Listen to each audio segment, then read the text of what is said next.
Just to give you a sense of where our evacuation efforts are, let me begin by saying that the situation on the ground in terms of evacuation continues to be complex and fluid. You've seen that from the reports, media reports that are coming in, some of them quite concerning. Nevertheless, we have been able to accelerate our evacuation process clearly over the last 24 hours. And I will give you separate elements of that. Just a broad numbers.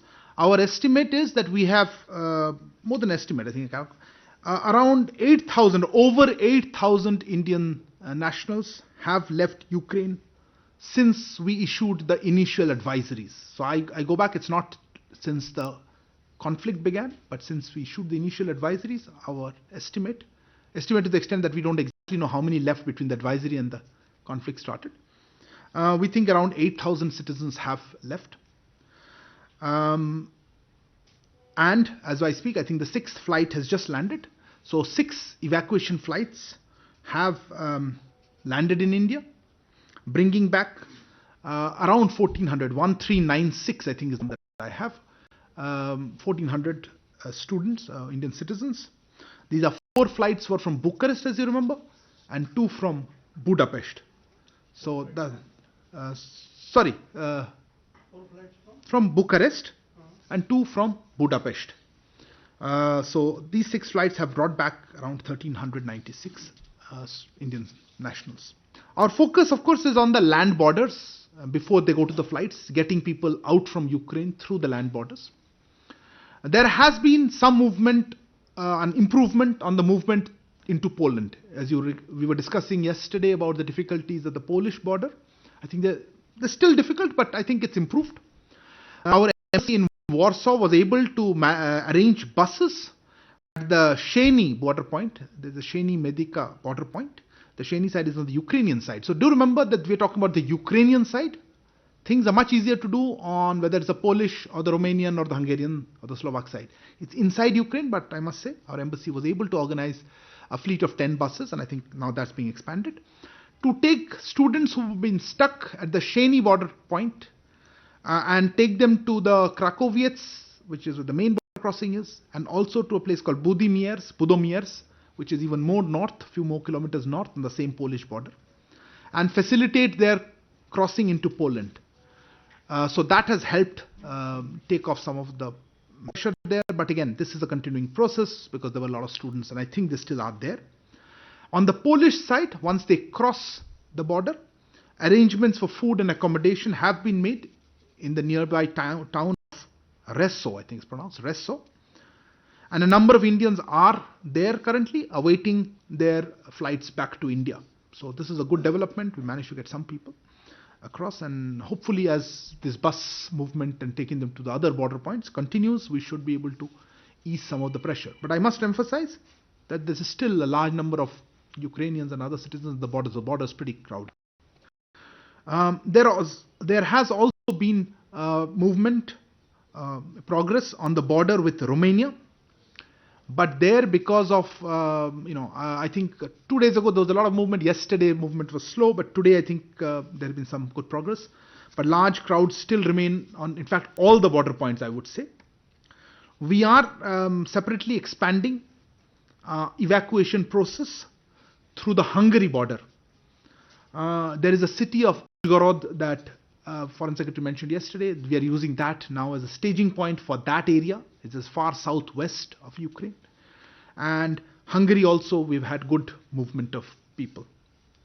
I'm happy to announce that we have also been able to open a new route through Moldova.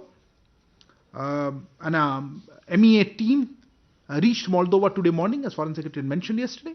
That team is now in place and is operational.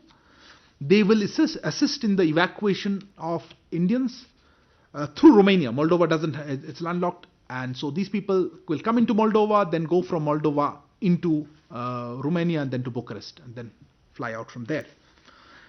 So this new route should help Indians in southern Ukraine, around Odisha and those places. I'll come to that. And those near Ukraine-Moldova borders. I am aware that some people were waiting on the Moldova side. Some people had crossed into Moldova but couldn't enter Romania. So we are now looking at how we can move them from Ukraine into Moldova into Romania. So it's in process, but some people are already in Moldova and we are trying to see how they can be helped into Romania and into Bucharest. You would recall EM spoke with his Moldovan and Hungarian counterparts yesterday and sought their support in facilitating evacuation of Indian citizens. Today, I think he's just spoken to the Polish foreign minister. And let's see, as clearly at various levels, we are engaged with all the countries there with the primary focus on this. Moving on to, this is on the western part. So moving on to the other parts of Ukraine, we are encouraging Indians to move to western Ukraine, as you've seen the advisories. Our understanding is that some students in some of these cities in eastern Ukraine are boarding trains which taking them to the west. You would have seen some social media reports. I think Honorable Minister R.R. Singh also mentioned something. Some of it is confirmed, some of it is happening as we speak. But let me make a request here and emphasize something to you all and to our students and their families who are listening to this. We want to emphasize that people should not reach the border directly. Okay? If they do, they will face long waiting times to cross, as you have seen in Poland border, as you've seen on the Romanian border. So yes, please do reach the western parts of the country, the western parts of Ukraine, but please seek shelter in nearby towns. Let me repeat again. I will come back to it. Maybe as I finish. Or if you want, देखिए हमारी आग्रह रहेगी सारे जो students हैं, Indians हैं, कि आपको एडवाइजरी दी गई कि आप वेस्टर्न यूक्रेन में जाएं, पर मैं ये कहना चाहता हूं, आपसे अनुरोध करना चाहता हूं कि आप जब जाएंगे आप वहां पे डायरेक्टली बॉर्डर में ना जाएं. आप अगर बॉर्डर में जाएंगे तो वहां बहुत बड़ी भीड़ है, आपको बहुत समय लगेगा. आपने पोलैंड में भी देखा था, आप अभी रोमानिया में देख रहे हैं, बॉर्डर क्रॉसिंग में बहुत समय लगता है, ठंड में रुकना पड़ेगा. हम अनुरोध यही करेंगे कि आप कोई नियर बाय शहर में जाइए, आसपास के वहां गांव तो नहीं, शहर में कहीं अगर आपको वहां रहे, बंदोबस्त हो रही है, कुछ हमारी टीम वहां कोऑर्डिनेट कर रही है, पर आपके यूनिवर्सिटी वगैरह भी कर रहे होंगे, वहां रुके, हमारी टीम आपको हेल्प करेगी. बिल्कुल पैनिक न कीजिए, इनफ फ्लाइट्स हैं, हम आपको भी बताते हैं इसके बारे में. So they should seek shelter in towns near the border areas, as I just said, and move to the border only in consultation with our teams, in accordance with the advisories that are being issued and will continue to be issued.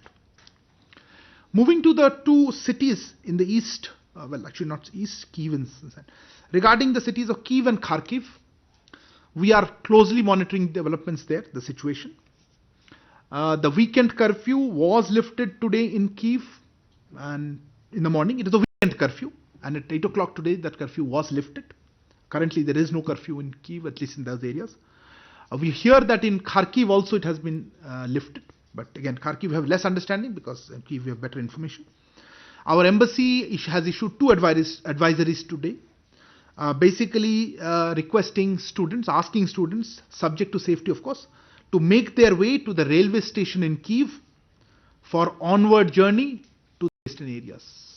अब जैसे कह रहे थे हिंदी में, हमारी दूतावास ने एक एडवाइजरीज जारी की हैं कि जो है कीव शहर में स्टूडेंट्स, अभी वहाँ पे कर्फ्यू नहीं है, आप निकल के जितना दूर हो सकता है आप रिस्क ना लेके कीव स्टेशन पे जाइए. वहाँ से ट्रेन्स चल रही हैं, आई थिंक कुछ फ्री बिना शुल्क के वहाँ पे ट्रेन्स चल रही हैं. भीड़ होगी, हमारे अभी देखा मैंने एडवाइजरीज को फॉलो कीजिए. They will go to the railway station for onward journey to the western parts. Ukraine Airlines is arranging special trains for evacuations. And our latest understanding is that many students are now leaving Kyiv. Many Indian students are now leaving Kyiv. We will share with you more updates as we have them. Our embassy is actually live on this issue. So that's basically where we stand as per information.